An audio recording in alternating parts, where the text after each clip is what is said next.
అయిపోయింది సార్ మొత్తం అంతా.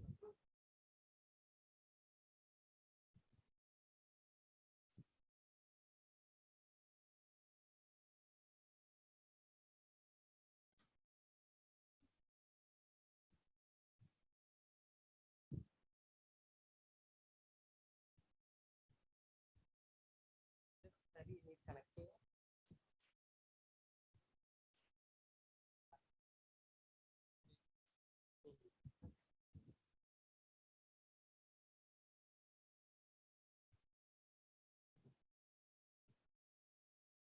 లాస్ట్ వెబినార్ ఇది లాస్ట్ అయితే వర్చువల్ ఇంకోటి ఉంది, ఎంబీఏ వాళ్ళు ఒకటి ఉంది.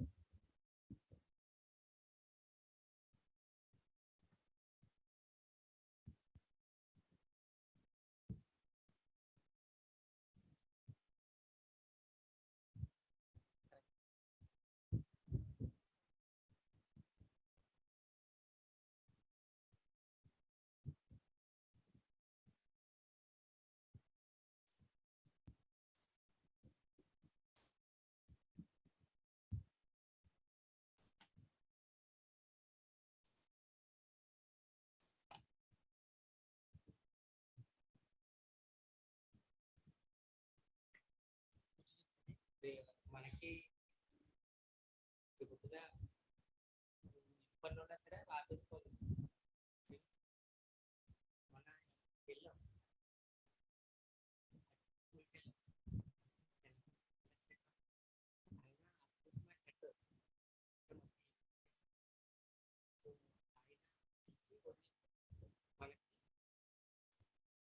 పొద్దున్న మీటింగ్ వేస్తున్నాను నేను.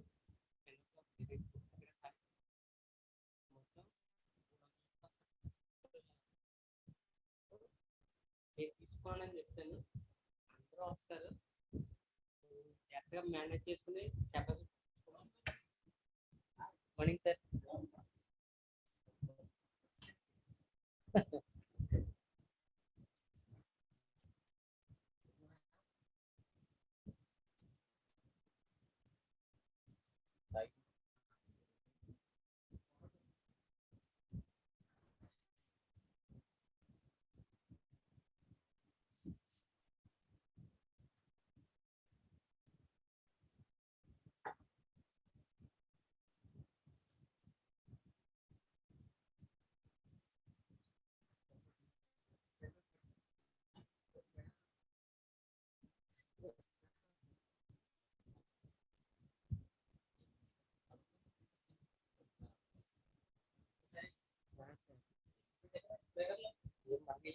ఫస్ట్ ఒకటి చేసాము, తర్వాత మళ్ళీ ఫోన్ చేయరు, సరే ఇంకొక స్పీకర్ ఉన్నారు, మీరు మోడిఫికేషన్ చేయాలి సార్ అన్నారు. తర్వాత లాస్ట్ క్లైమాక్స్ ఇస్తే నేను బయట ఉన్న కృష్ణారెడ్డి పంపించండి చేస్తాడని అనమాట. అప్పుడు మనోడు చేసాడు.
నాకు కనెక్ట్ అయిందండి హాట్స్పాట్ సిగ్నల్ వచ్చినాయి సార్.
చేశాను సార్. మీరు కూడా ట్రై చేశారు.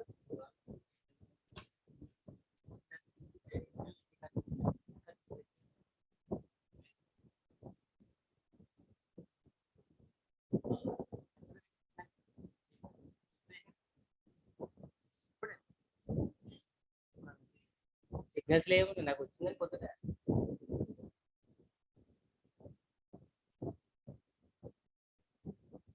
మార్నింగ్ పంపించాను చూడండి, సక్సెస్ అయిన తర్వాత పెట్టాను.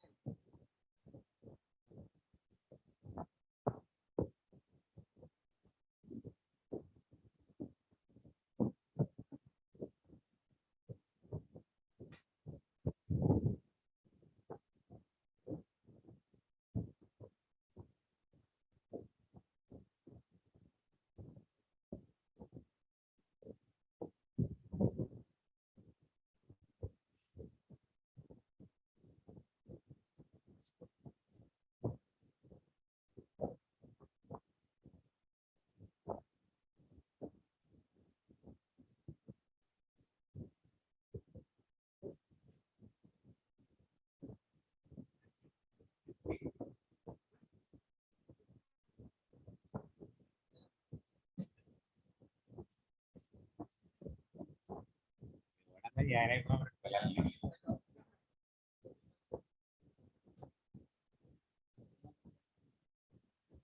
ఆడ పోస్ట్ ఏది ఇవ్వాలి కదండి. ఇస్తారా?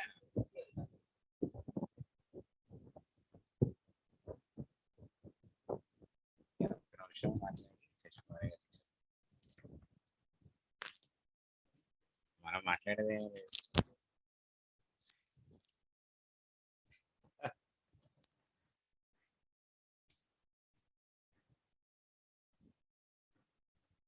మంచి టాపిక్ అండి ఇది, నాకు కూడా రిలేటివ్.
కనెక్ట్ అయ్యారు మీ వాళ్ళే, గెస్ట్లు బాగా కనెక్ట్ అయ్యారు.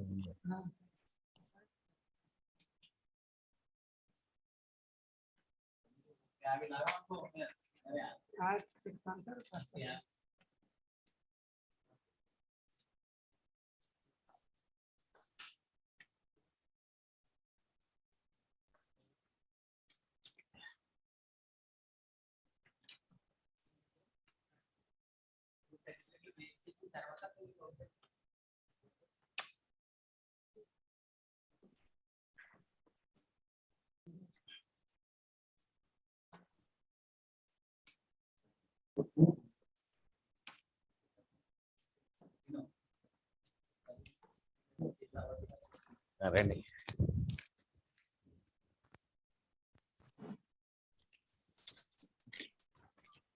Sir good morning sir, Venugopal garu. Good morning అండి Veeraiah garu. Good morning sir. Good morning sir, నేను Sasikumar sir, IKS coordinator. Yes sir. Sir good morning sir. Sir we would like to share our screens for general checkup sir. Okay sir. Sir నేను వినబడుతున్నా కదా, నా మాట వినబడుతుంది కదా బని? Clearly audible sir. Okay nice sir. Shyamala madam good morning. Very good morning sir. Sir ఒక్కసారి మీకు మిమ్మల్ని హోస్ట్ చేసాం sir. Now you are host, please share your screen sir once. Okay.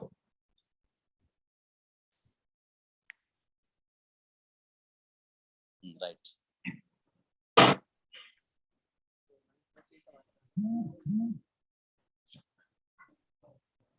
Very good, sir. Thank you so much.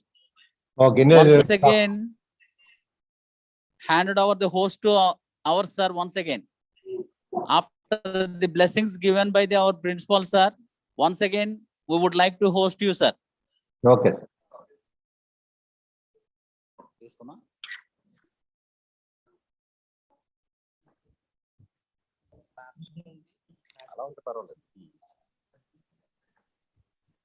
Start చేద్దాం. Start చేద్దాం. Wait few minutes, sir. Our participants would like to add in, sir.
పంపిస్తానండి.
ఇదా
sir correct కదా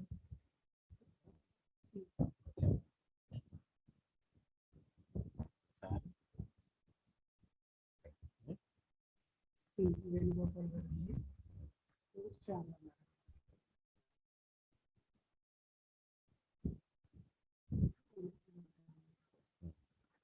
first resource person వెళ్ళలేదు కదా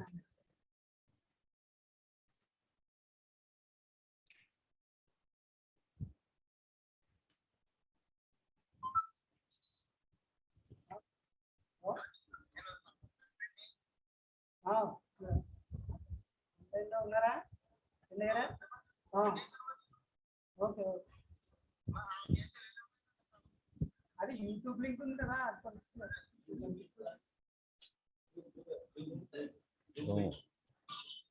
వెంకట అదే Zoom app ఉంది కదా దాంట్లోకి వెళ్ళాలి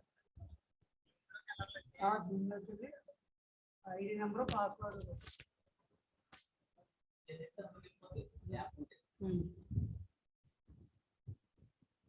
హలో అదే జూమ్ యాప్ క్లిక్ చేస్తే ఆటోమేటిక్ గా కనెక్ట్ అయిపోతుంది చూడండి ఇదే నెంబర్ ఉంది కదా ఆ నెంబర్కి వస్తుంది మీకు ఇచ్చాను కదా వాట్సాప్ లో 33 పాస్వర్డ్ అయినా కదా ఆ రెండు కొట్టాలి ముందు ఐడి నెంబర్ కొట్టాలి తర్వాత పాస్వర్డ్ అడుగుతుంది ఆ పాస్వర్డ్ నెంబర్ కొట్టే సరే అది అందరికి చెప్పాను ఇంకా జూమ్ యాప్ లోకి వెళ్తే నెంబర్ కొడితే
సరిగ్గా రీసెర్చ్ పర్సన్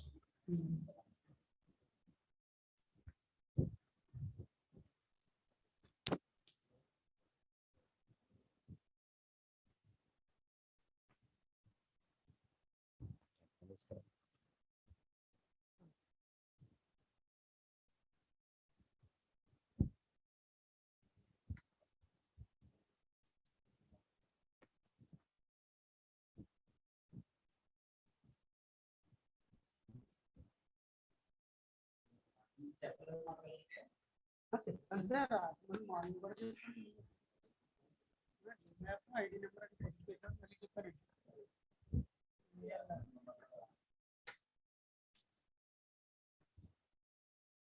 ఎప్పుడన్నా ఇలాగే అటెండ్ అవుతూ ఉన్నట్టు మీకు అర్థమవుతూ ఉంటుందంటే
హలో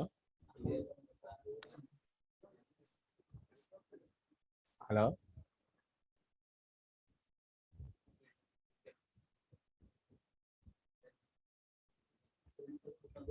11:05 అయింది.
వచ్చేసింది.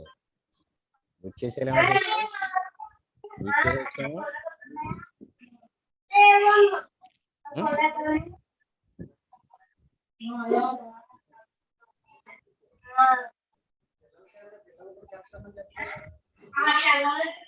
హలో అపో A74 కొంచెం అంత మైక్ మ్యూట్ చేయండి నాన్న.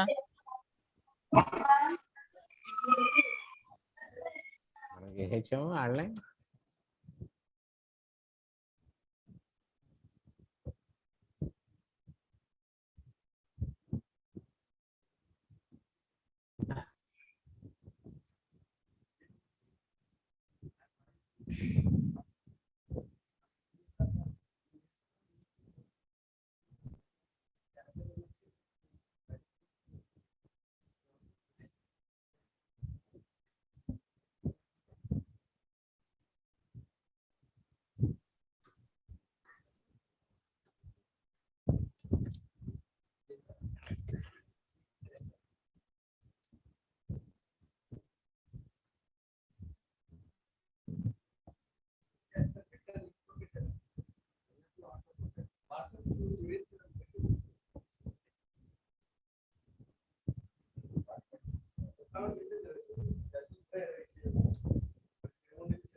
ఐదు స్టార్ట్ చేద్దాం. 11:10 అయింది.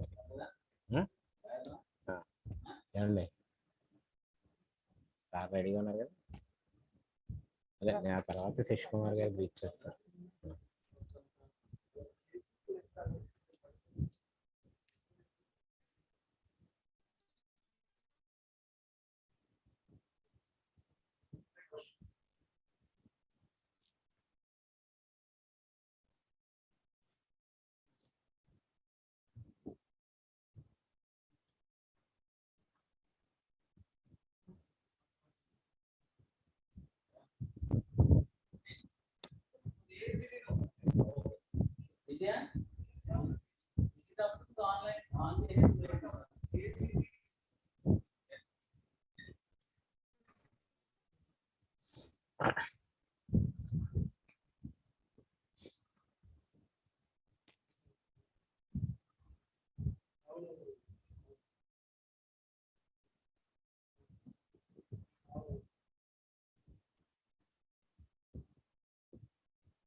స్టార్ట్ చేస్తాం. 40 వచ్చేది.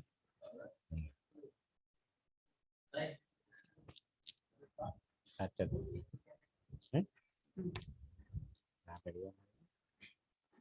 సరే అనొచ్చేనా? సార్ అడిగారు. Good morning to all of you. Sir Venugopal sir. Shyamla madam. Very good morning, sir. Very good morning madam. Good morning madam. Venugopal sir.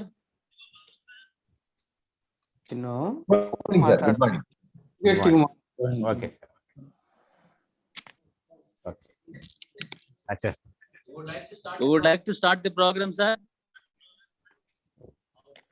Our principal sir, the yes.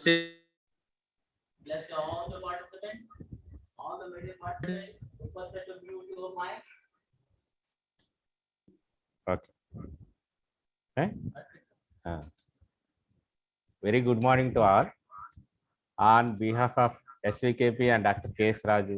Arts and Science College, management, staff and students, it's my warm welcome to you all to national webinar on an overview of environmental economics and environmental laws organized by Department of Economics in association with IQAC. I extend my warm welcome to Sri Dr. P. Venugopal Garu, Head Department of Economics, Hindu College, Guntur, and another resource person, Dr. M. Shyamala Garu, Academic Counselor in Economics, Center for Distance Education, Acharya Nagarjuna University, Guntur. I congratulate Meray Garu to select a very good topic. Today, the energy, environment, and economy are related in complex manner, out of which any two are in proportional manner. The third one is inverse proportional manner. As a responsible citizen of the globe, we are all trying to reach a proportional relation between energy, environment, and economy. I hope the resource persons will give a beautiful solution. Now I invite to Sri K. Shashkumar Garu, Coordinator IQAC, Head Department of English, to greet the occasion. Thank you.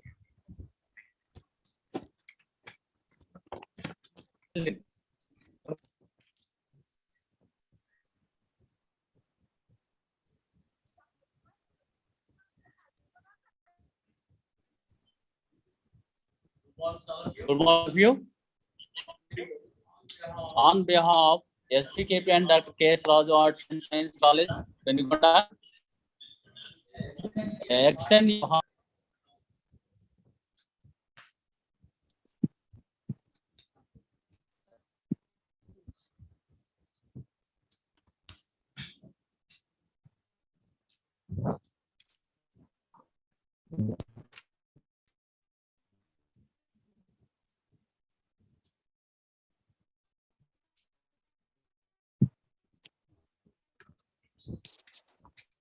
good morning to all of you. On behalf of S.V.K.P and Dr.K.S. Arts and Science College, Penugonda, I extend a hearty warm welcome to one and all.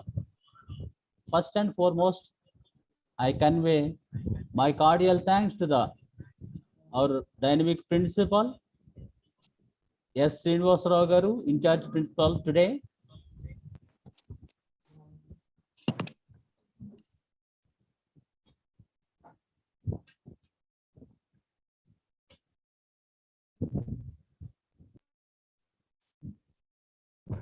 And my cordial thanks to our college management, President Petani Suryanarayan Garu, Secretary Correspondent Dr. K. Ramchandra Raj Garu, Treasurer V.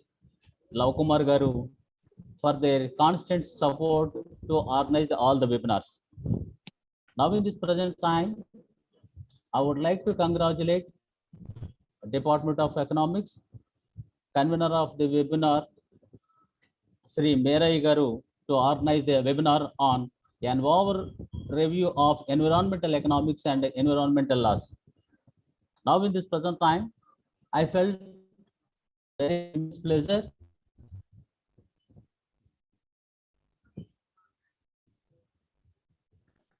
to invite resource person of today, Dr. P. Venugopal Garu, Head of the Department of the Economics, Hindu College, Guntur.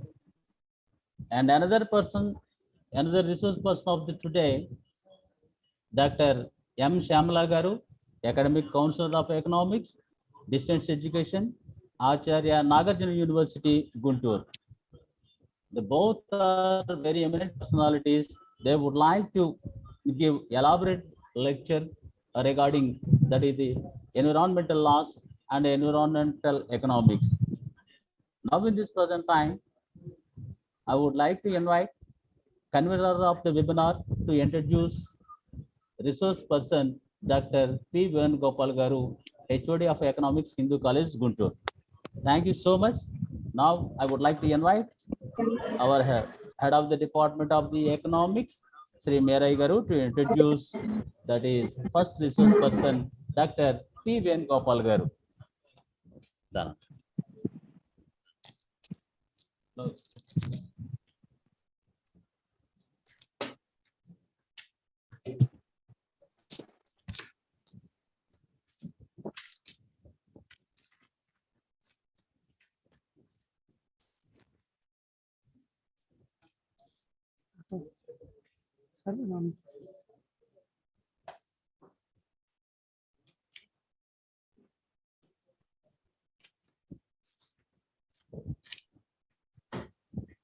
Very good morning to all. On behalf of S.V.K.P and Dr.K.S. Raju, Arts and Science College, Autonomous, Penigunda, West Godavari District, management, principal, staff and students, I extend a warm welcome to you all to the national webinar on an overview of environmental economics and environmental laws, organized by Department of Economics in association with IQAC of the college. This webinar is organized on the occasion of International Environment Day. I hope this webinar will give the participants a deep insight of environmental economics and economics issues, environmental laws. In this connection, I would like to introduce today's resource person of the webinar, respected Dr. P. Venugopal Garu, to the participants. Dr. P. Venugopal Garu is very much interested in labor economics and studies on the socio-economic conditions of labor at micro level.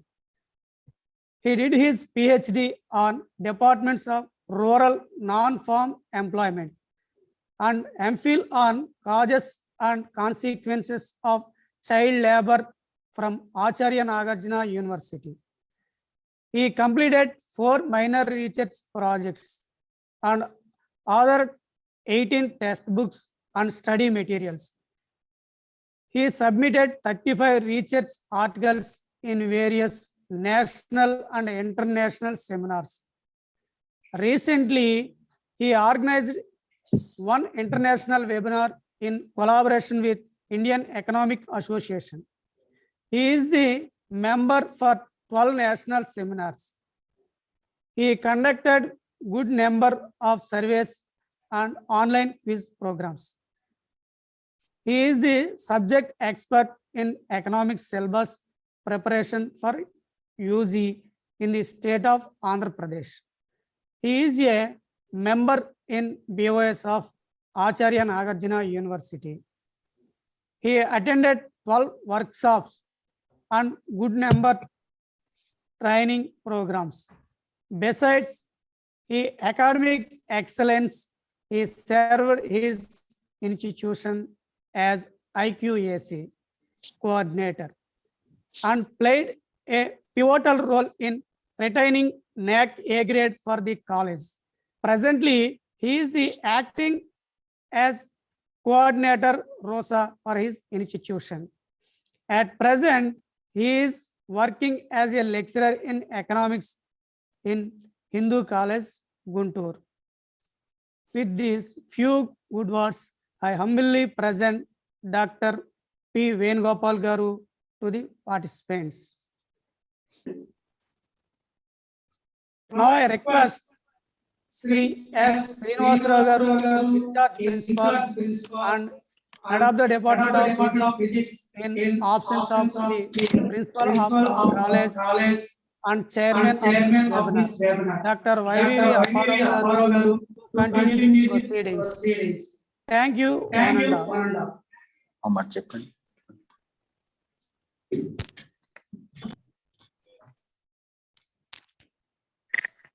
Thank you, Merai garu. Sri Dr. P. Venugopal garu to continue the No. చేయాలి కదా. Thank you, sir. Would like to share our screen, sir. Venugopal sir. Yes, sir.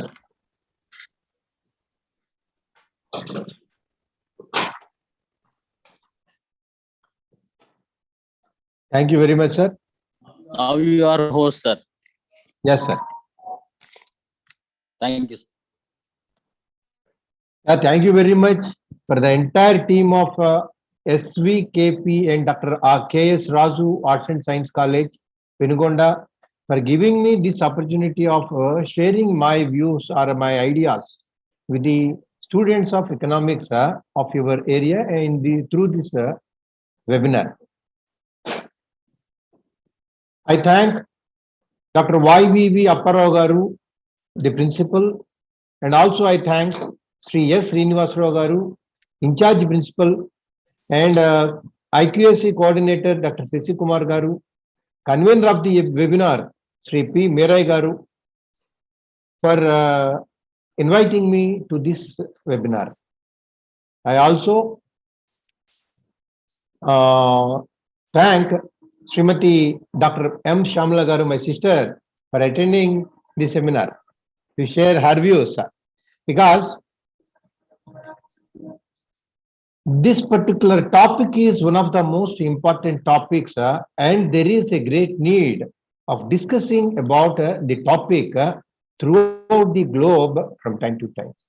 Because, dear students,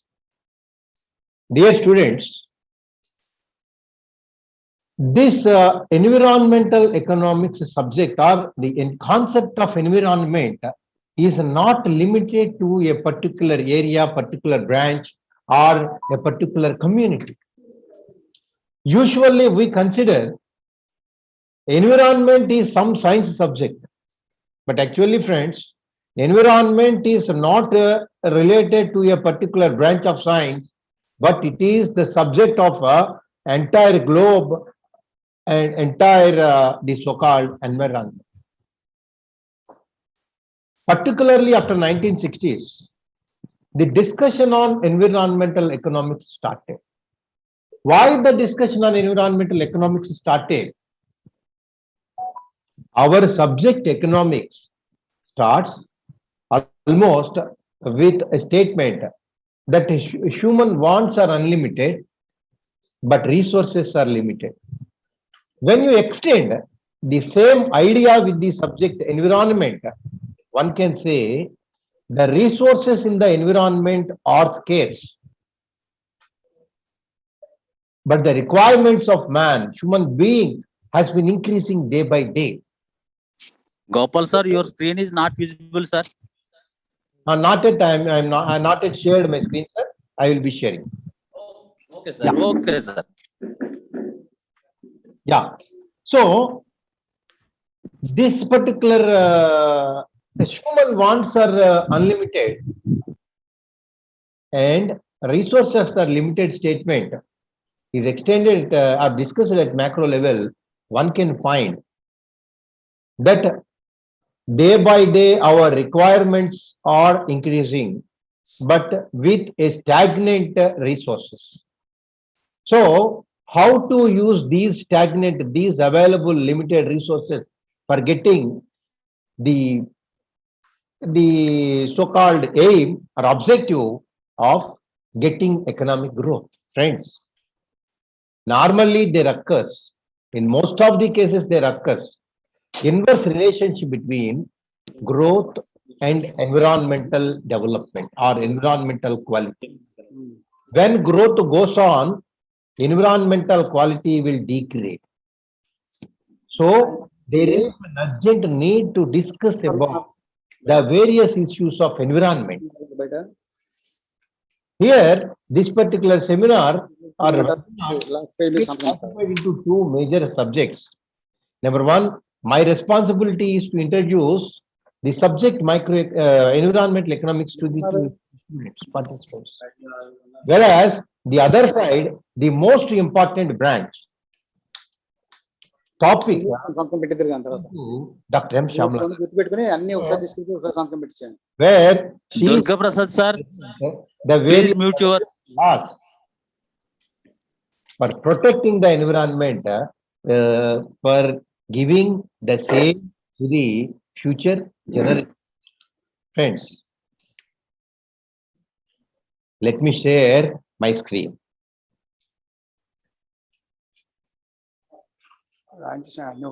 Yeah. Broadly, today's my topic will be on an introduction to environmental economics. Here, let me start my topic with the statement that environment is no one's property.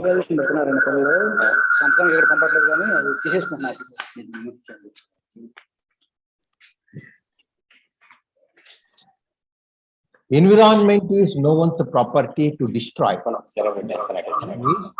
Everyone's responsibility to protect. We should mind this particular statement in each and every aspect of our life or in our part. Because, friends, we are the people who are destroying the entire environment, our consumption as well as production requirements. మన consumption మరియు production requirements కోసం మనం ప్రతిరోజు కూడా environment ని పాడి చేస్తున్నాం. ఒకానొక ఎస్టిమేషన్స్ ప్రకారం a man produces 900 grams of garbage at an average through their consumption production activity. For example, in India, we have almost 135 crore population, 140. That means every day we are producing 120 crore kgs of garbage to the nation.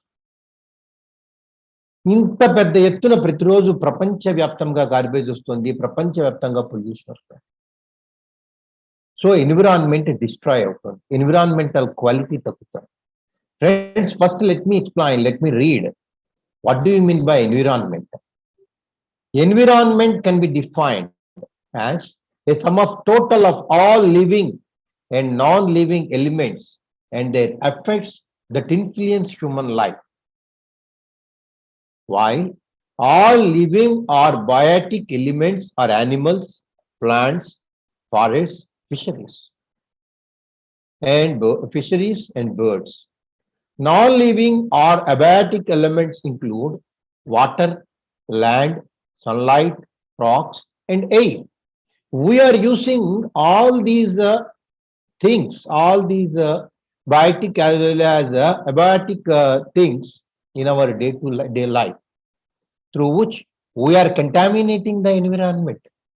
Friends, here, normally we classify the available resources into two major types, namely renewable resources and non-renewable resources. Particularly, there may not be any big issue with respect to renewable resources like fisheries, plants, forests, animals, birds, etc. But the issue of discussion should be more with respect to, say, rocks, say, other available non-renewable resources like fuel. So, usage of these renewable as well as non-renewable resources is the main part, the main content of the subject environmental economics. First, let us discuss what is the available definition of Environmental economics.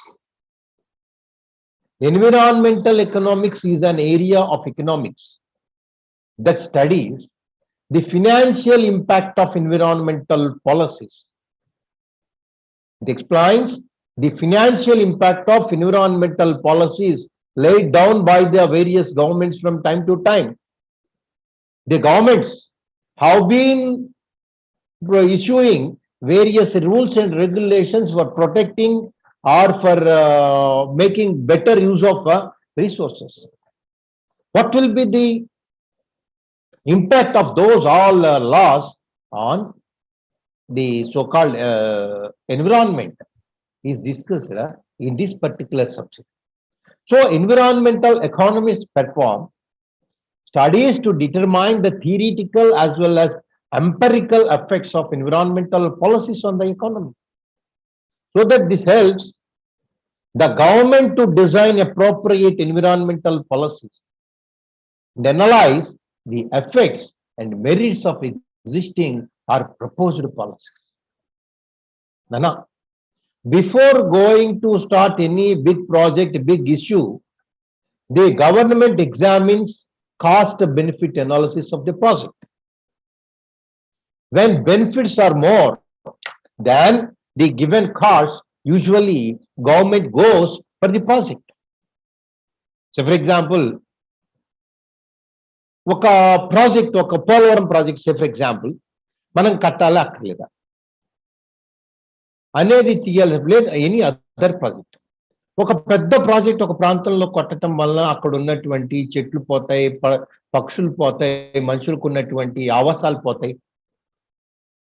మరి అటువంటిప్పుడు అన్ని వేల మందికి, almost నీకు Polavaram project కింద 30,000 మంది దాకా ఇల్లు లేకుండా పోయారు. కొన్ని 30 దాదాపు 29 గ్రామాల ప్రజలు దాంట్లో వెళ్ళిపోయినాయి. కానీ గవర్నమెంట్ ఆ ప్రాజెక్ట్ కట్టడానికి నిర్ణయం తీసుకుంటుంది. ఎందుకండి? దీనివల్ల రెస్ట్ ఆఫ్ ది ఎకానమీకి, అదేవిధంగా మిగిలిన అన్ని ప్రాంతాలకి the state or the country as a whole will be benefiting. ఇటువంటి కాస్ట్ బెనిఫిట్ అనాలిసిస్ చేయటం, లేదు వాల్యుయేషన్ చేయటం, నీకు తర్వాత అది కూడా నేను మాట్లాడతాను ఒకసారి. ఇవన్నీ కూడా ఎన్విరాన్మెంటల్ ఎకనామిక్స్ లో they discuss. That means, so friends, environmental economics is a discipline of economics that studies the economic effects of environmental policies around the globe. ఇక్కడ ఒక చిన్న పాయింట్ మనం తెలుసుకోవాలండి. The issue of environment is not limited to a particular area. Let's say it may be the pollution, say it may be the development, whatever you take the issue or the discussion related to environment is the issue to be discussed throughout the globe, throughout the world. ఒక దేశంతో అది ఆగిపోదు. For example, నీకు ఒక atomic blast జరిగితే దానివల్ల వచ్చేటువంటి pollution ఆ చుట్టుపక్కల ఉన్నటువంటి ప్రాంతాలతో పాటు పక్క ఉన్నటువంటి దేశాలకు కూడా వెళ్తుంది. So the every decision that you take regarding environment will be the decision that may have a positive impact or a negative impact on the other countries, on the economies of the other countries also. So it is the issue of globe. Its main focus is on efficient allocation of environmental and natural resources, how alternative economic policies, underline alternative economic policies, deals with environmental damage such as air pollution, water pollution, toxic substances, solid waste, global warming, etc. So నీకు ఈ particular subject environmental economics అనేటువంటి financial aspects of economic తో పాటు నీకు వచ్చేటువంటి degradation of environment ని protect చేయటానికి అవసరమైనటువంటి సలహాలు, సూచనలు కూడా ఇస్తుంది. For example, taxing more on the commodities which may harm the economy, the environment. ప్రతి ఒక్క బడ్జెట్ లోనూ కూడాను సిగరెట్ మీద లేదా టొబాకో ప్రొడక్ట్స్ మీద ట్యాక్స్లు వేస్తారు. to protect the environment. ITC వాడు ఊర్లంతా దేశమంతా ప్రాంతాలంతా కూడా చెట్లు నడుతూ ఉంటారు. ఎందుకు? తన వల్ల జరిగినటువంటి డ్యామేజ్ ని ప్రొటెక్ట్ చేసేటువంటి. సో ఎన్విరాన్మెంట్ అనేటువంటిది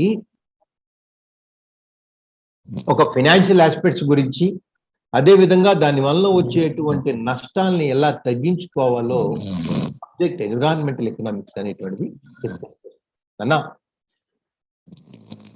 ఈ రీసోర్సెస్ అనేటువంటివి ఇందాక లిమిటెడ్ గా ఉంటాయి కాబట్టి గవర్నమెంట్ అనేటువంటిది పాలసీ డెసిషన్ తీసుకుంటూ ఉన్నప్పుడు it will think of all these issues.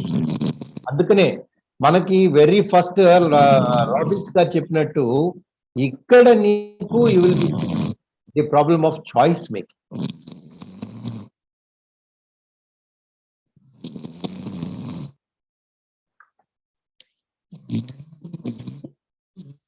Sir ఏదో ఒక డిస్టర్బెన్స్ వస్తుంది.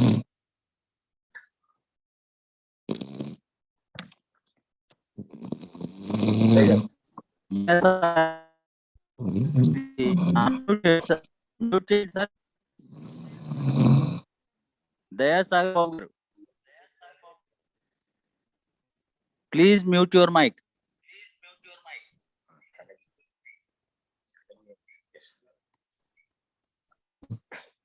Continue, sir. Right.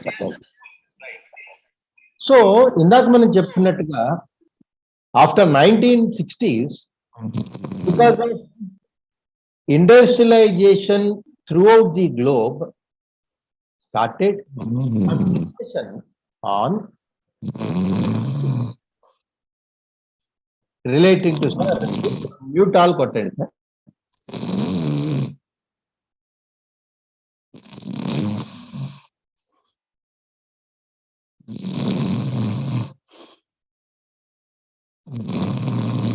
Sir, Venugopal sir, sir please off the mute all. లేదు సార్, మ్యూట్ ఆల్ నాకు రావట్లేదు. That means you are the host, you can do anything, sir. 1 minute.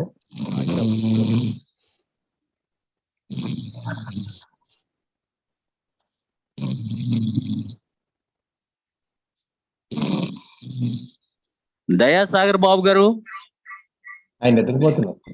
Dayasagar Babu garu. Yes.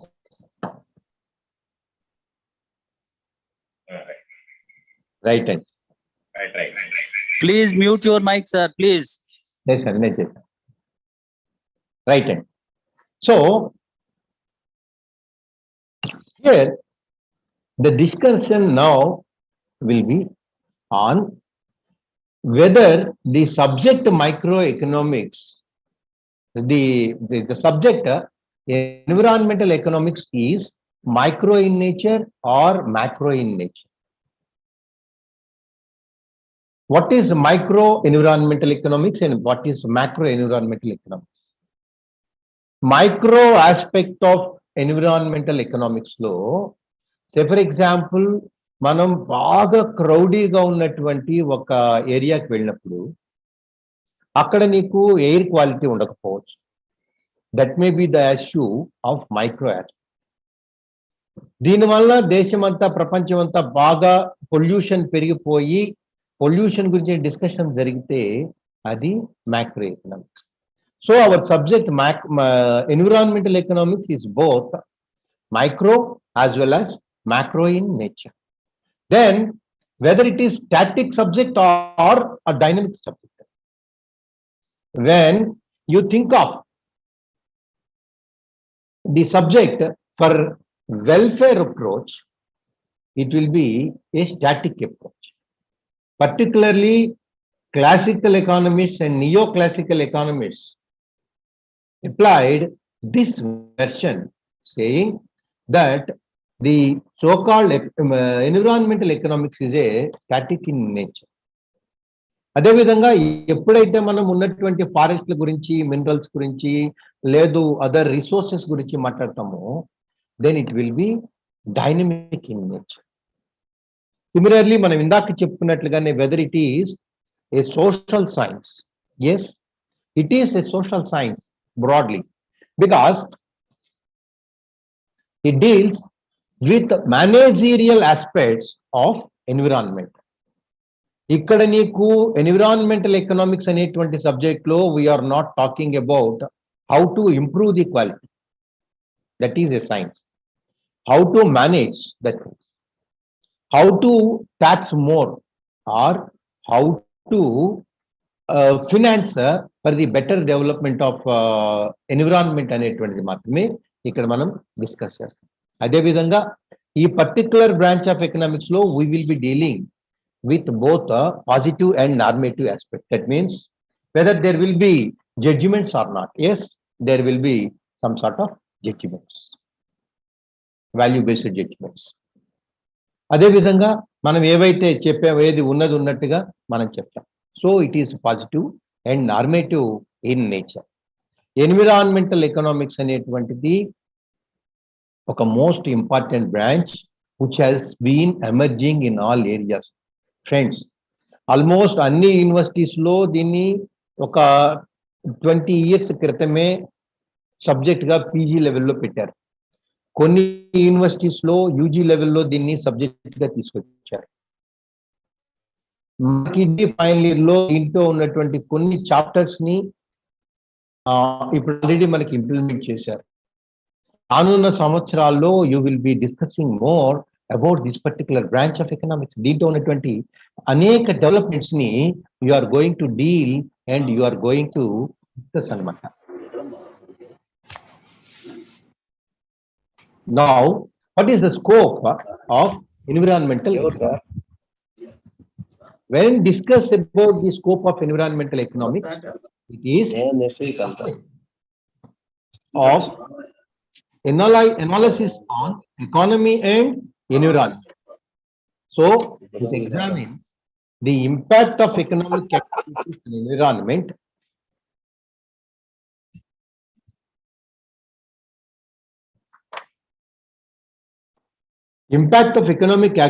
on environment, and implications for the individual firm, industry and the economy as a whole.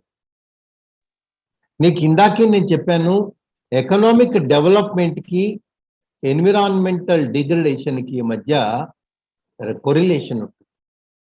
So we need to have a development without degrading the environment will be the approach which will be dealt in this subject macroeconomics, environmental economics. Welfare approach. ఈ environmental economics లో కూడా పారిటో optimality గురించి discussion జరుగుతుంది. పారిటో ఆప్టిమాలిటీలో ఆయన ఒకటే చెప్తాడు, ఒక వ్యక్తిని కిందకి తీసుకురాకుండా వేరొక వ్యక్తిని పైకి తీసుకువెళ్ళలేనటువంటి పరిస్థితిని సోషల్ ఆప్టిమాలిటీ అంటారు. ఈ సోషల్ ఆప్టిమాలిటీ ఇష్యూని ఇక్కడ డిస్కస్ చేస్తాం. వై? బికాస్ ఎన్విరాన్మెంట్ అనేటువంటిది it is a public property. Public property అంటే it is owned by none, but everyone has the responsibility of protecting that. So uh welfare aspect ని ఇక్కడ discuss చేస్తాం. అదేవిధంగా we also discuss about environmental values. Environmental values అంటే these are the issues related to resources.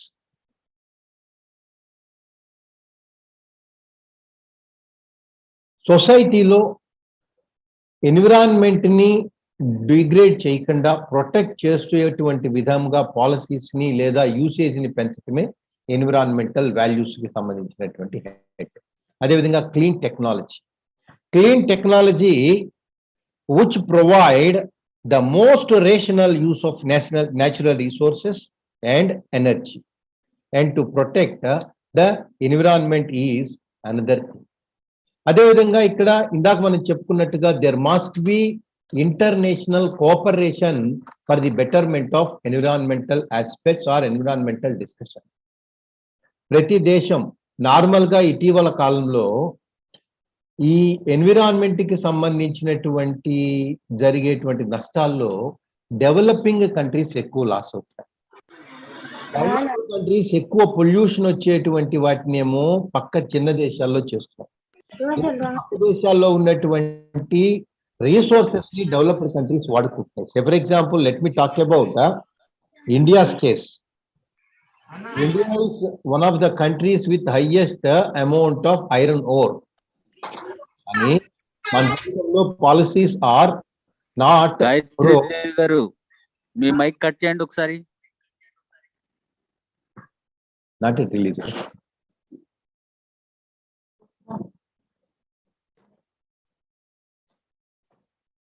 అదేవిధంగా conservation policy and finally the multidisciplinary approach. ఈ environmental discussion అనేటువంటిది it is not related to particular area. It is a science which is related to zoology, botany, mathematics, computers, or economics, or society, or polity, or legislation. All these are the branches or areas which will be there. So broadly, the subject environmental economics deals with these 5 areas, namely, number 1, sustainable development. What do you mean by sustainable development? Until recent past, sustainable development was considered as the development of 2 things, namely economics and society. But in recent times, there must be 3 things, 3 Venn diagrams, namely environment, economics, and society put together leads to sustainable development. So that particular sustainable development is the most important aspect or concept which will be discussed this particular subject, environmental economics. Similarly, market failures. Market failures are non-excludable things. Market failure అంటే ఏంటంటే ఉన్నటువంటి environment ని కొంతమంది ఏమో ఎక్కువగా వాడేసుకుంటారు, కొంతమంది ఏమో వాడుకునే అవకాశం ఉంది. అలా ఎక్కువగా ఒకడు వాడించేసేసి ఇంకోడు వాడుకోకుండా చేసినట్టు నాకు ఎప్పుడు అనిపిస్తుంది, మా ఇంటి పక్కనే ఒక లీటర్ వాటర్ అమ్మేటువంటి చిన్న కంపెనీ ఉంది. అంటే వాడు ఏం చేస్తాడంటే బబుల్స్ లో వాటర్ పట్టి అమ్ముతారు. వాడు ఆ వాటర్ ఎక్కడి నుంచి తీస్తాడు? మా ఇంటి పక్కనే బోర్లోకి బోర్ వేసి ఒకటి ఆ బోర్లో తీసి సగం నీళ్లు వేస్ట్ చేసి బయట పారపోస్తాడు, సగం నీళ్ళు ఇస్తాడు. అతను అక్కడ బోర్ వేసి ఆ కంపెనీ అది పెట్టడం వల్ల ఆ చుట్టుపక్కల ప్రాంతాల వాళ్ళకి నీళ్ళ స్క్వేర్సిటీ వస్తుంది. ఎందుకు వస్తుంది? ఇక్కడ ఉన్నటువంటి వాటర్ రిసోర్సెస్ మొత్తాన్ని 24 hours అతను పీక్కుంటున్నాడు. సో దట్ మిగతా వాళ్ళకి నష్టం వస్తుంది. రెండవది అతను ఏం చేస్తున్నాడు? ఆర్ఓ ప్లాంట్ అనేటువంటి పేరుతో ఆర్ఓలో సగం నీళ్లు వస్తే సగం నీళ్లు పోతాయి దాన్ని ట్రీట్మెంట్ చేయడానికి. సో ఉన్నటువంటి రిసోర్సెస్ అతను ఒక్కడే వాడుతున్నాడు. This is what you call a market failure. అతనేమో ఎక్కువ వాడేసుకుంటున్నాడు, మిగతా వాళ్ళందరూ కూడా ఎక్కువ వాడుకునే అవకాశం ఉండట్లేదు. వీటిని ప్రొటెక్ట్ చేయాలి. కాబట్టి ఇక్కడ మున్సిపాలిటీ వాడు లేదా government they should have some laws or rules towards utilising the available resources. Similarly externalities. What do you mean by externalities? Externalities 2 రకాలుగా ఉంటాయి. ఒకటి పాజిటివ్ ఎక్స్టర్నాలిటీస్, రెండవది negative externalities. Positive externalities, for example ఒక ఆయన spray కొట్టుకొచ్చాడు, మనం అతని పక్కన కూర్చున్నాం, మనం ఫ్రీ రైడర్స్ అంటారు దాన్ని. ఆ స్ప్రే యొక్క సెంట్, దాని యొక్క స్మెల్ మనకు కూడా వస్తుంది, మనం కూడా ఆనందించుంటాం. అక్కడ మనం free rider. That is positive externalities. రెండవది నెగటివ్ ఎక్స్టర్నాలిటీ. ఒక స్మోక్ చేసేటువంటి వ్యక్తి మన పక్కన కూర్చున్నాం, అతని నుంచి వచ్చేటువంటి పొగ వలన అతనికి ఎంత నష్టం వస్తుందో పక్కన మనకి అంతకంటే ఎక్కువ నష్టం వస్తుంది. So that particular fellow is getting benefit in his opinion, but we are not getting benefit and we are having some negative externality. ఇటువంటివి ప్రొటెక్ట్ చేయాలి. అయితే ఒక స్మోకర్ విషయంలోని కాదు, ఒక ఫ్యాక్టరీ విషయంలో.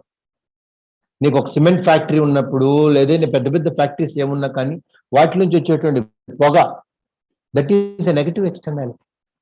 So the government should think of the negative externality. Similarly valuation. మనకి ఇచ్చినటువంటి ఎన్విరాన్మెంట్ ఎంతో గొప్ప వాల్యూస్ ఉన్నటువంటి ఈ వాల్యుయేషన్ అనేటువంటిది actually it is not possible to Actually, the valuate the given environment. నిన్న ఎవరో నాకు వాట్సాప్ మెసేజ్ పంపించారు, మన శరీరంలో ఉన్న పార్ట్స్ అన్ని కలిపి సుమారు 4 కోట్ల రూపాయలు అవుతాయి. అయితే ఒక్క శరీరమే 4 కోట్ల రూపాయలు ఖర్చు అవుతూ ఉంటే ఇంత పెద్ద ఎన్విరాన్మెంట్ లో ఒక కొండ ఎంత కాస్ట్ అవుతుంది, ఒక వాటర్ ఎంత కాస్ట్ అవుతుంది, ఎంత ప్రొడ్యూస్ చేయడానికి, ఒక చెట్టు ఇచ్చేటువంటి ఆక్సిజన్ ఎంత కాస్ట్ అవుతుంది. All these are the aspects that needs valuation. And finally the cost benefit analysis. మనం తీసుకునేటువంటి ప్రాజెక్ట్ వల్ల ఎన్విరాన్మెంటల్ ఎకనామిక్స్ యొక్క మోస్ట్ ఇంపార్టెంట్ డిస్కషన్ పార్టికల్ ఈ కాస్ట్ బెనిఫిట్ అనాలిసిస్. ఇందాక చెప్పాను, మనం తీసుకునేటువంటి ప్రాజెక్ట్ యొక్క కాస్ట్ ఎంత, దానివల్ల వచ్చేటువంటి బెనిఫిట్ ఎంత చూసి they will be having that. And in almost conclusion, let me explain what are the challenges of environmental economics. ఇందాక నేను చెప్పాను, ఇట్ రిక్వైర్స్ ట్రాన్స్నేషనల్ అప్రోచ్. వివిధ దేశాల్లో కూడా సిమిలర్ ఎన్విరాన్మెంటల్ లాస్ రావాలి. They are coming. Similar actions require from all countries. For example, America ఒక company లేదా ఒక వెరైటీ మీద బ్యాన్ పెడితే చుట్టుపక్కల ఉన్న అన్ని దేశాలు కూడా పెట్టాల్సి ఉంటుంది. అట కాకుండా ఒక దేశంలో మాత్రమే బ్యాన్ పెట్టి మిగతా అన్ని దేశాల్లో కూడా దాన్ని రన్ చేస్తుంటే there won't be any benefit. అదేవిధంగా ఎన్విరాన్మెంటల్ ఎకనామిక్స్ ఇచ్చేటువంటి చాలా findings they results in controversy. మనం ఒక ప్రాజెక్ట్ ని చేపట్టాలా వద్దా అనేటువంటిది ఆ ప్రాజెక్ట్ వలన వచ్చేటువంటి cost benefit analysis. For example, ఇటీవల కాలంలో ఏదో మట్టి తవ్వుకుపోతున్నారు, బొగ్గులు తవ్వుకుపోతున్నారు, కొండలు తవ్వేస్తున్నారు, మైనింగ్ చేస్తున్నారు. ఇవన్నీ కూడా మన పేపర్లో న్యూస్లో వింటూ ఉన్నాం. అక్కడ మార్కెట్ ఫెయిల్యూర్, వాళ్ళందరూ కూడా తవ్వుకుపోతున్నారు. దీనివల్ల ఏమవుతుందన్నా నెక్స్ట్ జనరేషన్కి అది లేకుండా పోతుంది. So there must be some concrete policy towards protecting the market failure. అదేవిధంగా presence of malpractices. And finally the most important aspect, the abstract is political benefits.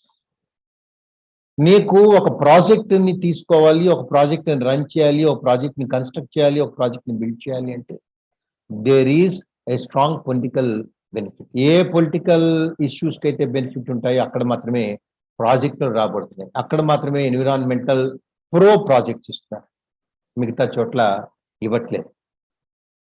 So this is another danger. Right, friends? Finally, let me conclude with the word that the world we are experiencing today is the result of our collective consciousness. And if we want a new world, each of us must start taking responsibility for helping create it. మనం ఉంటున్నటువంటి ప్రపంచం మంది కాదు, just మనం కొన్నాళ్ళు ఇక్కడ ఉండటానికి వచ్చాం. Let us protect the given chamber, the given area for the next generations, for the coming generations. Let us minimise the destruction, let us improve the protection. Then only the aim, objective of having better environment for the better future will be a successful one. So this is my opinion or my presentation on introduction to environmental economics. Once again, I thank all the participants and all the individuals who are responsible for inviting me and for giving me this opportunity of sharing my views. Thank you very much, friends. Thank you. Namaste. Veeray garu, it is over to you.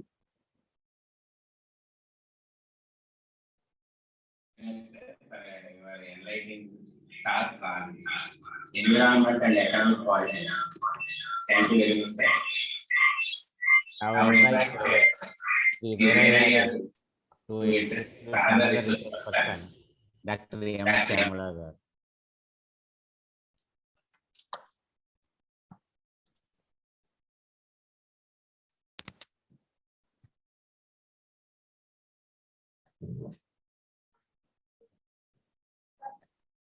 Thank you, sir. Very good afternoon to all.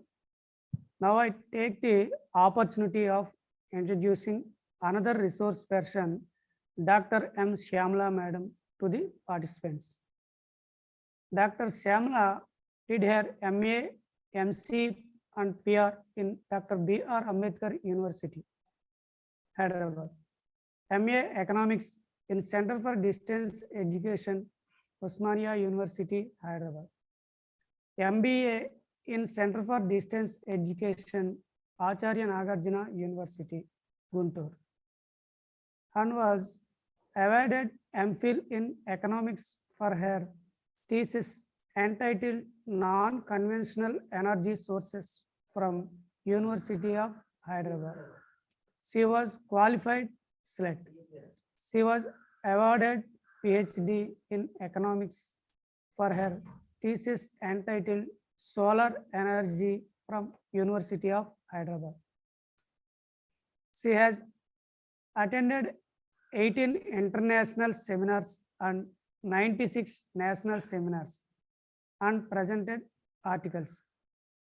She published papers in 10 reputed journals. To her credit, she authored 15 books. She has successfully completed 2 research projects. She actively participated in various extracurricular activities. She received Rashtrapati Guide Award in 1991. At present, she is rendering her valuable services as academic counselor in Economics Center for Distance Education, Acharya Nagarjuna University, Guntur. With these few good words, I humbly present Dr. M. Shyamla Madam to the participants. Now I request Sri S. Srinivasarao Garu, in charge principal and head of the Department of Physics, in absence of the principal of our college and chairman of this webinar, Dr. Y.V.V. Apparao Garu, to continue the proceedings. Thank you, one and all.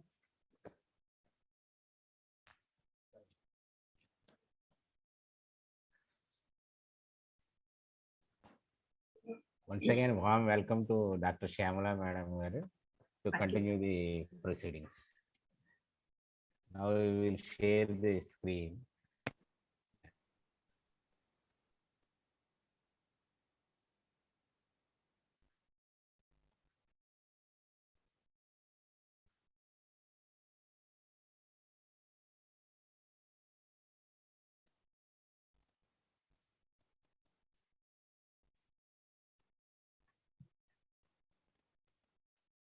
M. Shyamala.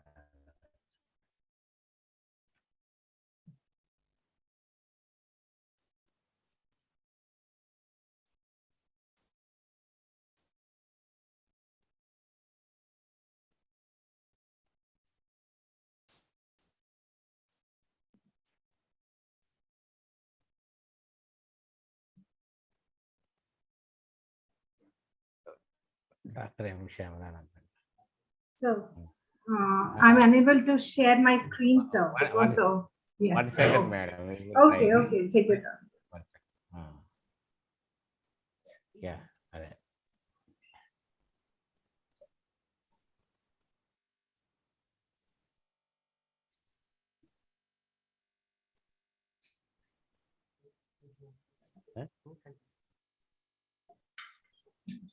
Once again, you check the madam. It is shared. Yes, sir. Already I'm in the job. I hope you people can see my screen. Yes, madam. Yes, madam. Fine, sir. It is Fine. shared, madam. Okay, right. I hope I'm audible, sir. Yes, madam. Audible, madam. So let me start. It's exactly madam. 12 o'clock. Yes, madam. Good afternoon to one and all. Good afternoon. I'm really very happy to be associated with your esteemed college, S.V.K.P. and Dr.K.S. Raju, Arts and Science College, in collaboration with the Department of Economics and IQAC. A warm welcome to all of you. My topic today is regarding economic issues and environmental loss. Actually, my dear brother, my colleague, Vengopal sir has turned all the stones. He explained everything. He didn't leave anything for me. But yes, he left something that is environmental loss for me. So I would like to mainly concentrate on the environmental laws. What are the economic issues relating to it? How we can associate economic issues and the environmental laws. Now, let's first understand what are these economic issues which we are being related to. Sir has already explained about what is the cost and benefit analysis. In environmental economics, we talk about the cost and benefit analysis. These cost and benefit analysis is done mainly regarding pollution, water quality, toxic substance that we throw into the environment, the solid waste, resource depletion. Mainly we talk about the renewable and non-renewable resources which are being depleted. And ultimately, because of all this, we are doing what is called as global warming. So these are the economic issues which are related to the environment. Then what are the causes that are being created for this environmental issues? The economics part is related to what is the cost, what is the benefit, what we gain, what we gain, what we have, and what is the pain and what is the pay that we pay for what we want to gain. అంటే ఏం కోల్పోతే మనం ఏం పొందుతాం. That's what is the economics part. And what is the environment issue is that we do a lot of disturbance in the environment, like land disturbance, pollution, overpopulation, landfilling, deforestation, and natural causes also are there. Now, what is this land disturbance? You can see in this first diagram, this thick. Land disturbance means everywhere we find. We want to construct a building, we clear the all the trees, whether they are useful, not useful, rare, we are not bothered. We want to construct a four roads, 6 lanes, 8 lanes, anything, reservoirs. We cut and clean this all stuff. When you clear all this area, what happens?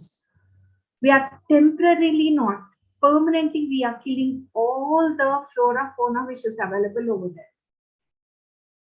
What we are doing, we're destroying the environment. For the convenience of having the traffic, a smooth running of the traffic, we are disturbing all the environment there. So this is land disturbance, which we find quite a lot. It's very heavy in India. Then next comes pollution. You already know all kinds of pollutions: air pollution, water pollution, soil pollution, noise pollution, thermal pollution, lights, and radioactivity. Everywhere we find this pollution to a very great extent. No doubt the rate of pollution might be less or more. Today, in one of the newspapers, it is stated that tomorrow is the Environmental Day. And today I just read that nearly 74,000 people are suffering from air pollution every year.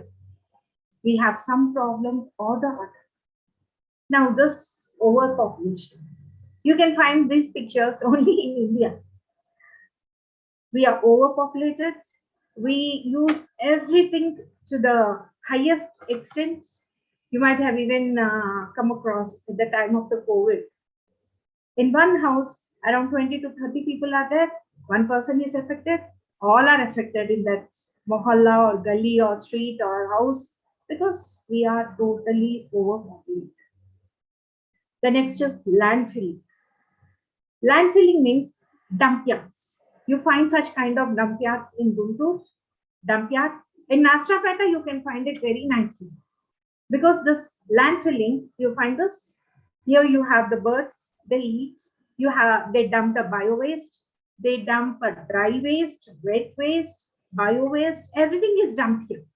And the surrounding areas, they may be green, they may be fields, they may be residents. Everyone has to pay for it. Deforestation, we all know. We cut the trees. Funerals, we cut the trees.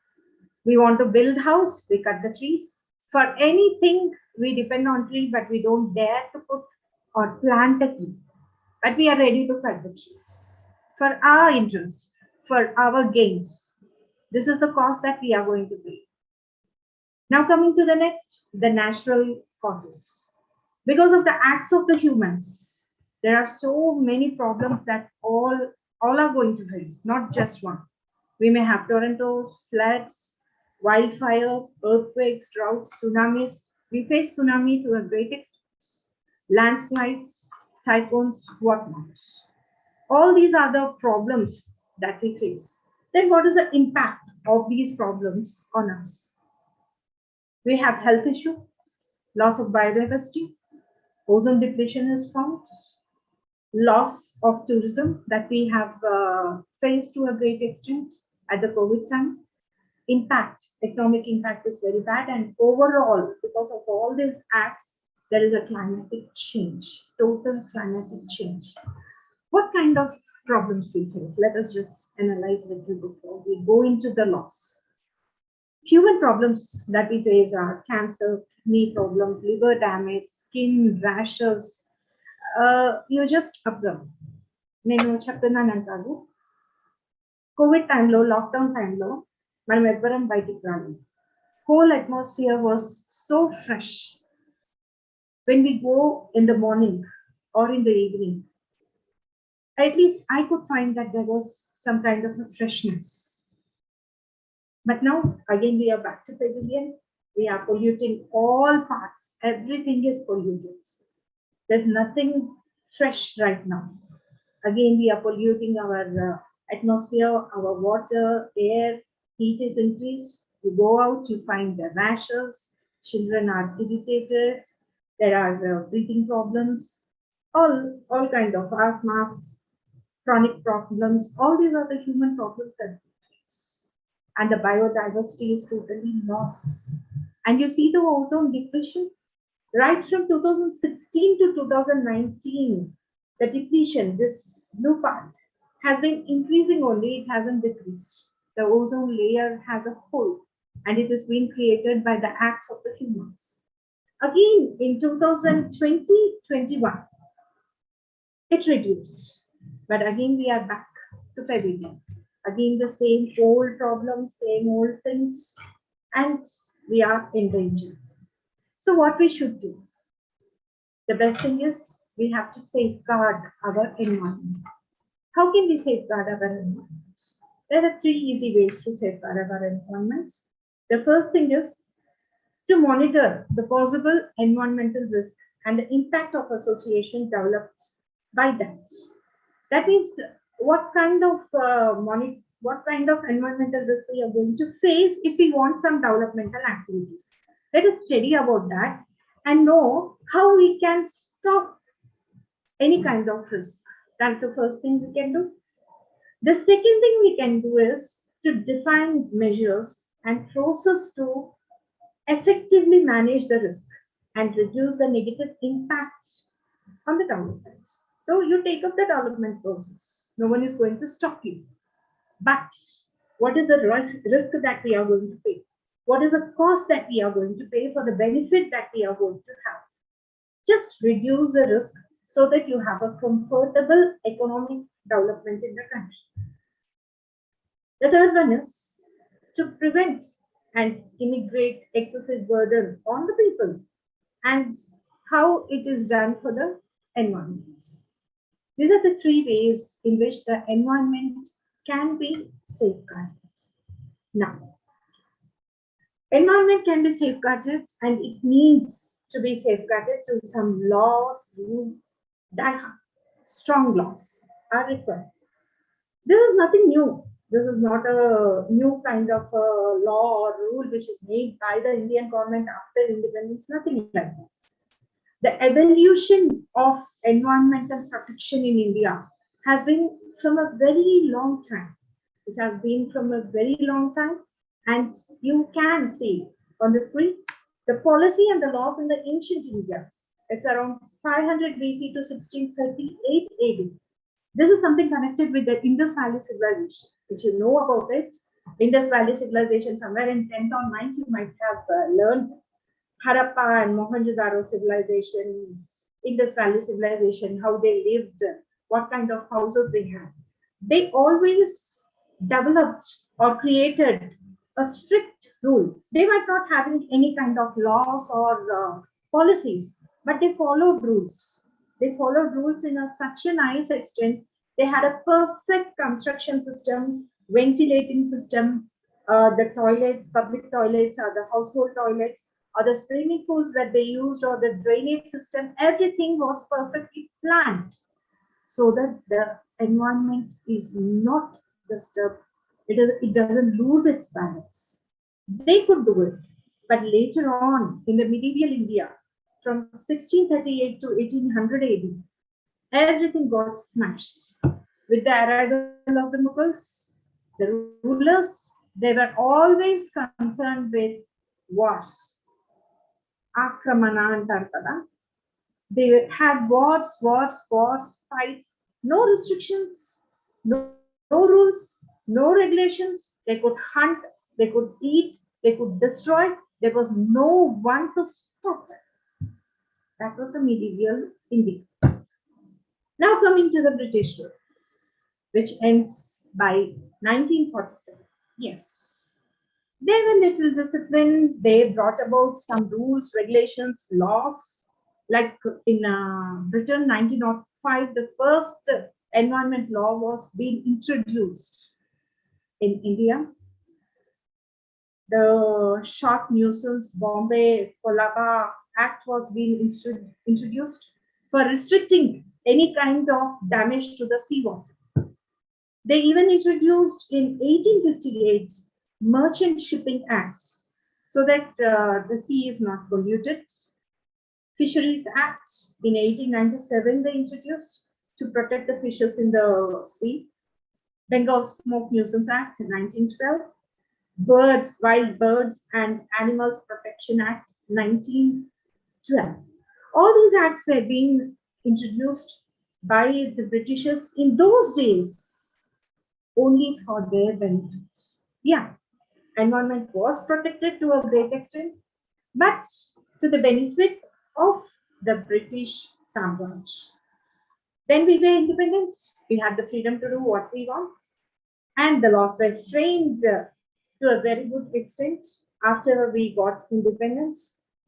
Acts were passed, schedules were made, the legislation allowed these schedules, these rules, these regulations to be followed.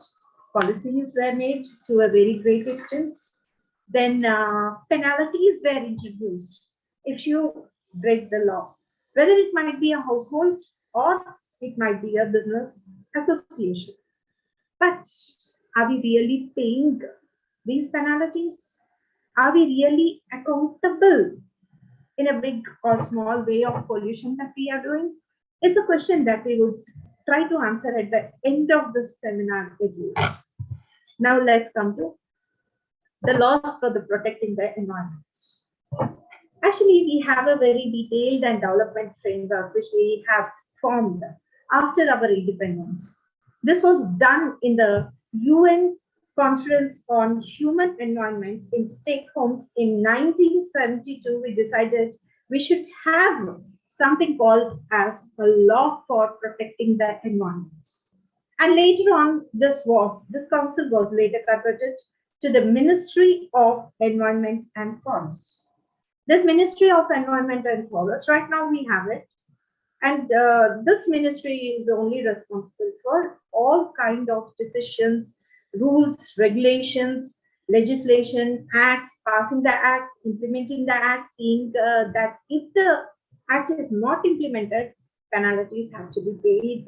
This whole thing is done by the government of India, mainly to protect the environment and the biodiversity of our environment. Then environment related provisions that we have in our constitution are that our constitution has really given a lot of importance to the environment protection. How? As a part of the directive principles of the state policy, as well as fundamental duties. We want rights. We want rights. At the same time, we should remember that we should have some duties.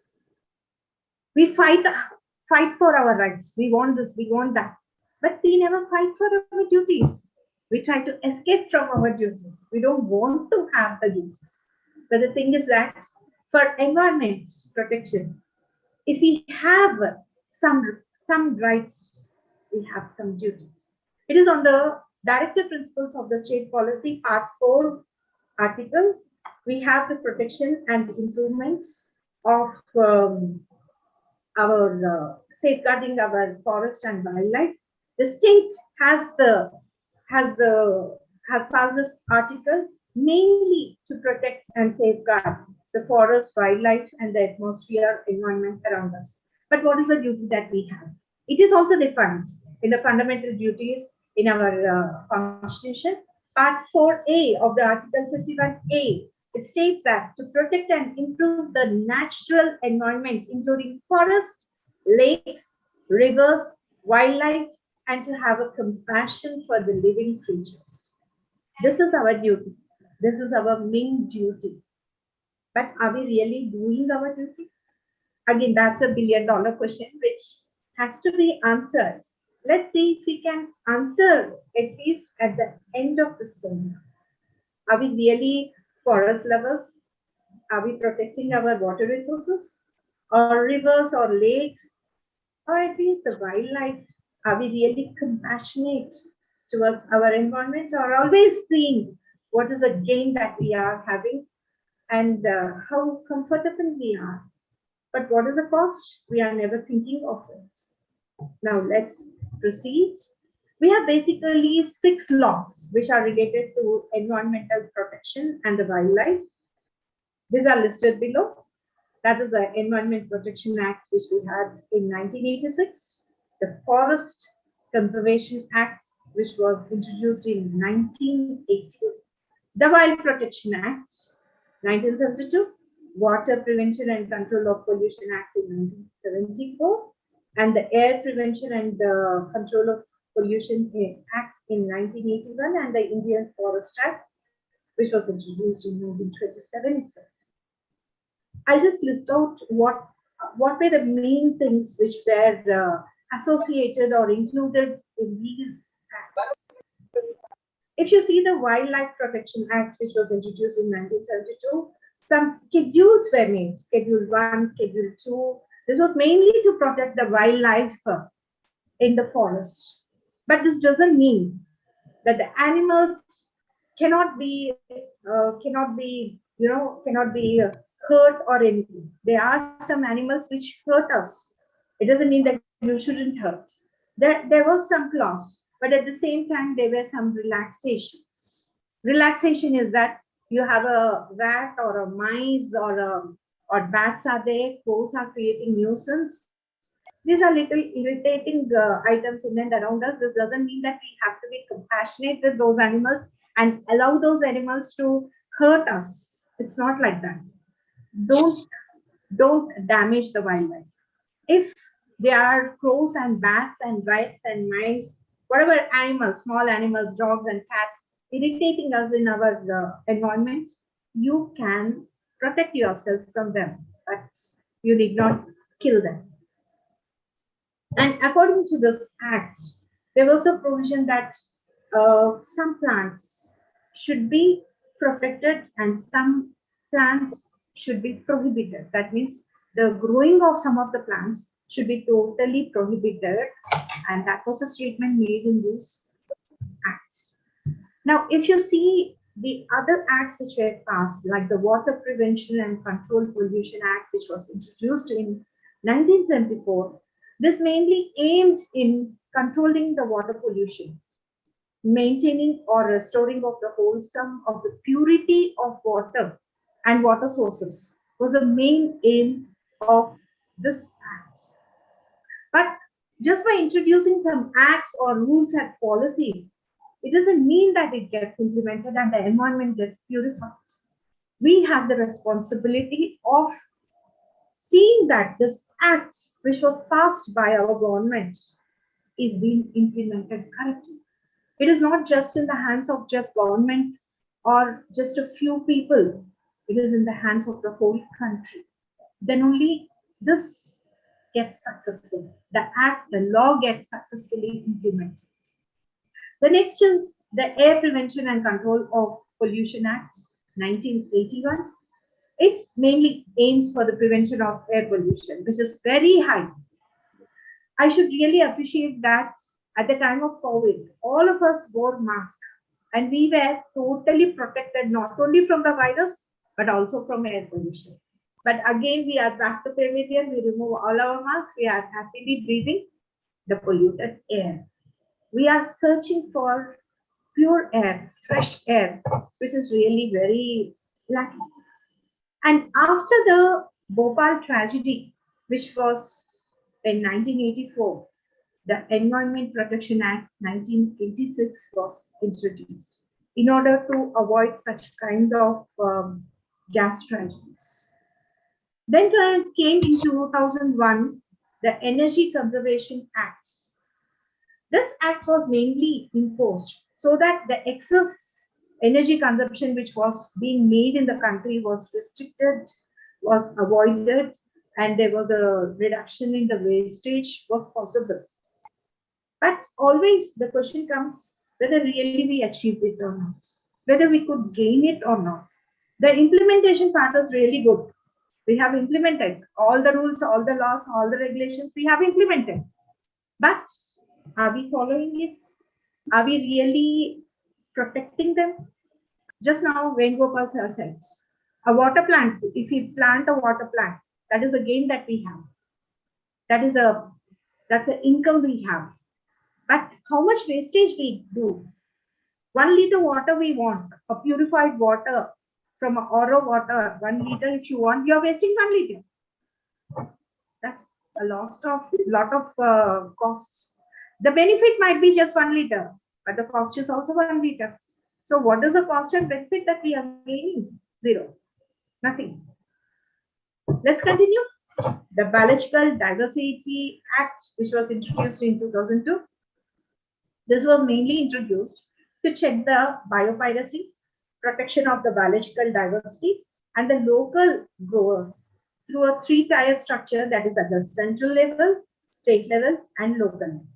At all these levels, they wanted to have some kind of protection, some kind of control, some kind of laws and rules were made so that we could protect our diversified biology, biodiversity.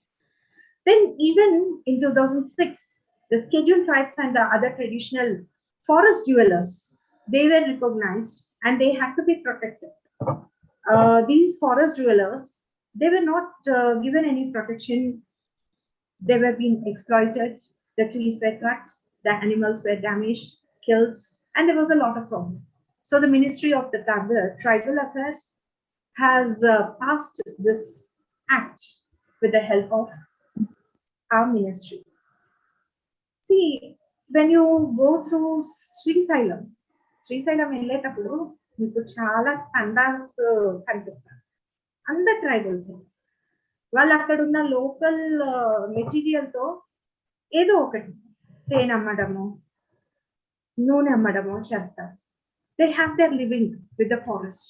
They're very closely associated with the forest. So there is a requirement that they need to be protected.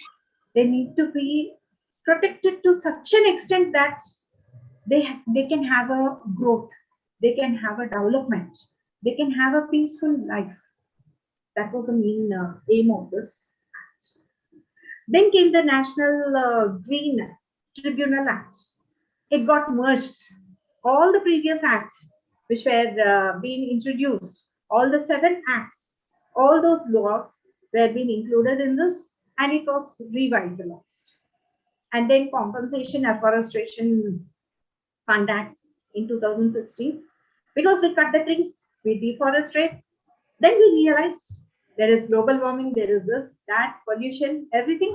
And then again we start planting. But we cut a big tree, we plant a small plant. How many years it would take? We really don't think of such things. We only see what is the benefit that we gain and what's the cost. We're not bothered about the middle line, the middle problem that we have created. We are only concerned. Because of this only we are facing all this problem. Pollution, biodiversity is lost, and renewable sources, they are depleted. We are always in the hunt of something new. How we can protect our environment. We should not forget that this is our world. What you want, you can make. The nature needs to be protected. If the nature is not protected, you revolt, you create nuisance to the nature. The nature will definitely react. And those reactions are tsunamis, droughts, and all the natural calamities. If you know to destroy, no, it's not you. If we know to destroy the nature knows to teach us a lesson. And we have been taught lesson very regularly, every time. But we are not learning. It's just like a dog's tail. Again, go back, do the same mistake, enjoy, get benefits. What cost we are paying? We are paying permanent cost, which is never ending, everlasting. Let's see what are the policies that the government has had because of, the acts, laws and acts were being implemented and the policies were given.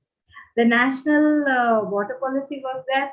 We have planned how to utilize optimally the water and the results were quite good. The forest was protected and the results were good. These are all in pen and paper.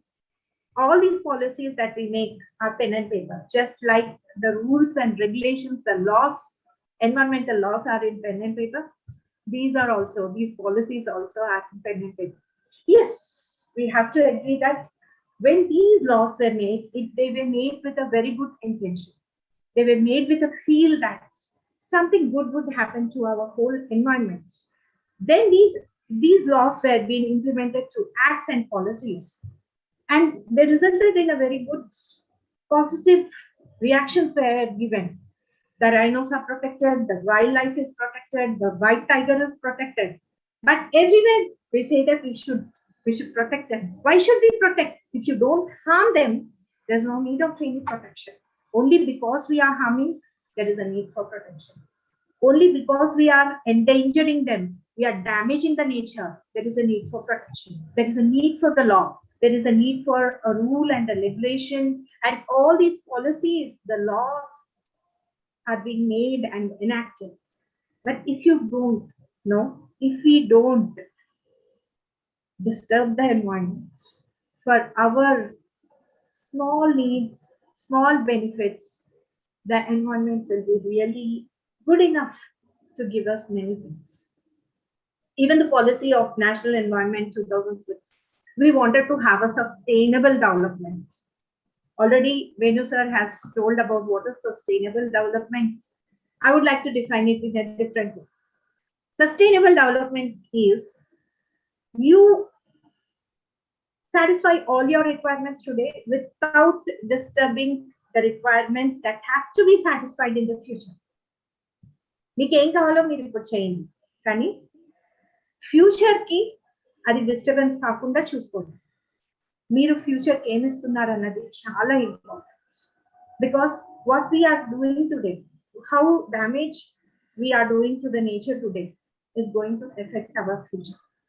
The nature and future are very closely related. We have to protect our nature so that we have a future. That's very important.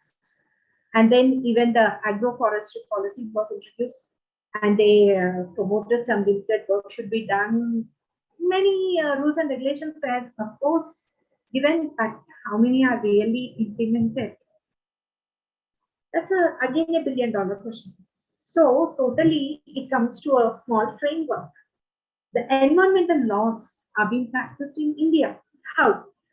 These environmental laws, the regulations, have been put in such a way that the services that the government provides, while these regulations have been implemented and imposed, they have a cost. If you are getting some benefits from the environment, there is a cost. This is as per the law, environmental law. There is a cost that you have to pay for the benefit you gain through from the environment. So this cost can be on the business, can be on the households, and they are responsible. You find when you dispose your waste, the waste person who sees that your waste has been disposed, we pay something for him or to the association every month. That is a cost that we pay. Then in return, what is the promise we gain? A very healthy, clean environment. This is what we found at COVID time. All of us were taking rest in our houses, but the sanitary people, the doctors, were 24/7, they were working. Just imagine a day when your Kamwali doesn't come or the waste is not taken by the sanitary people. It's horrible. It's horrible to think. It's horrible to even feel that, God, so much of smell, so much of uneasiness, so much of irritation. Only because the promise has been kept of cleanliness and having good health, we are able to pay the cost. But this, we have to be very careful. Tell me, how many of you dispose wet waste, dry waste, and bio waste differently? I don't think so. Everything is dumped and thrown. Unless we divide it, we cannot dispose it properly. The environment gets affected. Every disposal is done in a process, and that's very important. So let's see what the cost that we have, and are we promising whatever promise is being given, we are able to gain those promises. That's really a billion-dollar question, which I think you should answer. Are the environmental laws practically followed? If yes, to what extent? If no, why not? Just tell me, are we being penalized for the small and big pollutions that we do? I don't think so. We are not penalized. We are not penalized for any kind of pollution that we do. I'll tell you simple things. You all are students, most of you. You eat a bubble gum, you throw it off. That's a kind of a pollution. You eat a chocolate, you throw the plastic paper out. That's also a pollution.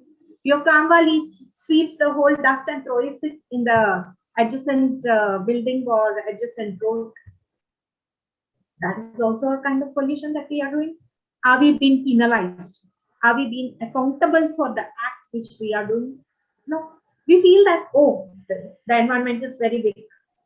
We are just polluting little. That's not going to be a damage. No, that's not the case. We go for a picnic. We enjoy. We eat there. We throw all the waste there and come back. We are polluting the whole atmosphere. Are there laws or rules or regulations to stop that acts? Yes, they are. The fundamental duty of a person is not to do such things, to be friendly with the environment, nature loving, but we are not. We'll speak a lot, we talk a lot about all these things. But when it comes for implementation, that is what is our mentality. We don't think that, no, I should not. Take that waste, put it in the dustbin at least. Protect your environment.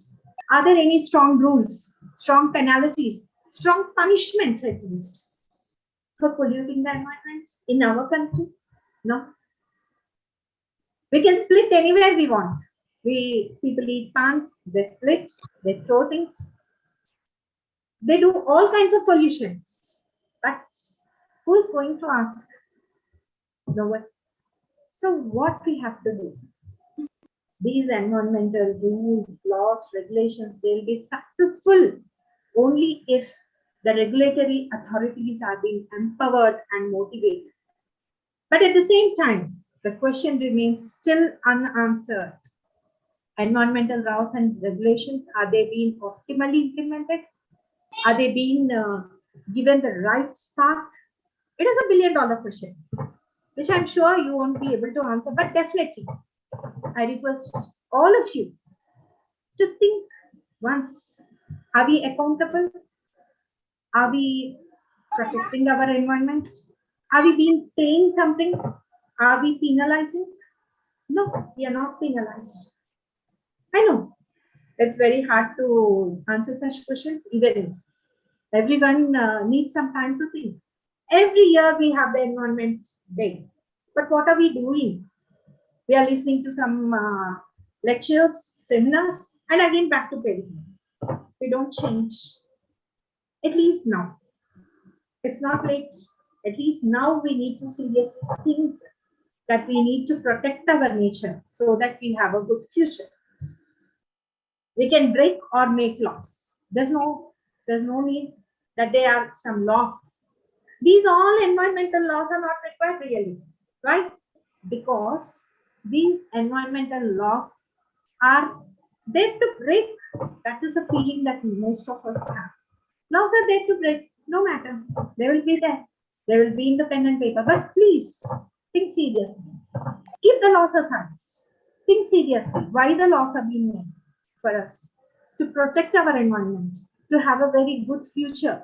So don't try to break them. Try to protect them. Try to enact them. Try to have a good future. So it's now up to us to decide to do something.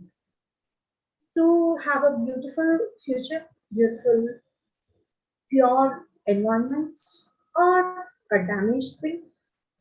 What is the cost that we are ready to pay for damaging our environment?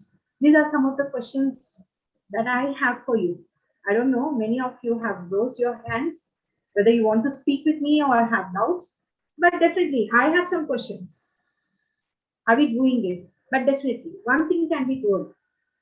If we are educated, we have the awareness, and we feel that we should follow our fundamental duty of protecting our environment and loving our nature, and we have a moral responsibility. We are nature lovers. We don't need any laws. We know we don't need any rules, any acts, laws, regulations. We don't need. We ourselves will be a law, rule to protect the whole atmosphere, whole environment, correct the biodiversity, be very eco-friendly, and we only will decide what to do, what not to do. We will know how many list of environmental laws we have, but ultimately the decision is in our hands, whether we will do it or we won't do it, whether we want or we don't want. It's up to us. Thank you so much. I profusely thank our principal, Y.V. Apparao Garu, the conveyor, P. Meera Garu, and the coordinator of IQAC, K. Shashikumar sir, for giving me this opportunity.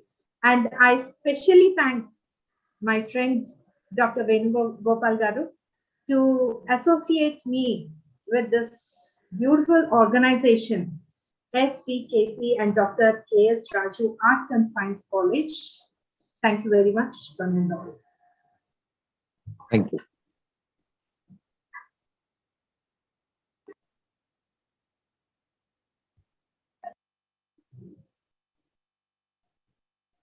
Over to you, sir.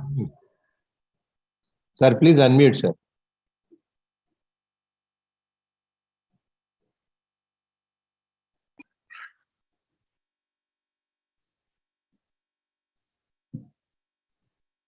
Thank you very much, madam, for your enlightening talk on environment and laws, how to protect environment, what laws made by the government, etc. Thank you very much, madam. Now I invite Sri P.Y. Garu, senior faculty in English, to propose a vote of thanks. Thank you, sir. S.V.K.P. garu. A very good afternoon to you all. On behalf of Department of Economics, S.V.K.P and Dr.K.S. Arts and Science College, Autonomous, Penugonda, West Goda District. I propose a vote of thanks at the successful completion of a national webinar on an overview of environmental economics and environmental laws organized by Department of Economics in association with IQAC on the occasion of International Environment Day. At the outset, I express my sincere thanks to my good friend, beloved principal of the college and chairman of this webinar, Dr. Y.V. Apparao Garu, in his absence, for permitting us to organize this webinar. I cordially thank Sri S. Srinivasana Garu, head of the Department of Economics and in-charge principal of the college, for his valuable opening remarks. My due acknowledgements to Sri K. Sashkumar Garu, head of the Department of English and IQAC coordinator of the college, for his kind support and for his blessings. I make a special mention to express my humble thanks to resource person of the webinar, respected Dr. P. Venugopal Garu, head of the Department of Economics, Hindu College, Guntur, for his energetic and elaborate presentation. Thank you very much, sir. I am very much thankful to another resource person of today's webinar, Srimati Nagam Sam Madam Garu, Academic Counselor in Economics, Center for Distance Education, Acharya Nagarjuna University, Guntur, for her inspiring and informative lecture. I convey my thanks to Sri M. Sairam Garu, Vice of our college, for his technical support. Finally, I must be thankful to college management, staff, and participants in particular who attended from various regions of this state for making this webinar a successful one. And finally, I deem it a privilege to express my deep sense of thanks to convener of this webinar, Sri P. Meerai Garu, head of the Department of Economics of this college, for his initiative to organize this webinar. Thank you all. Thank you very much. Thanks, sir. Thank you, sir. Thank you, madam. Feedback. Thank you, sir. Feedback. Feedback link will be posted in the chat box. After filling, you will get e-certificate. Thank you. We end the session, madam. Thank you, madam. Welcome, sir. Thank you. Thank you.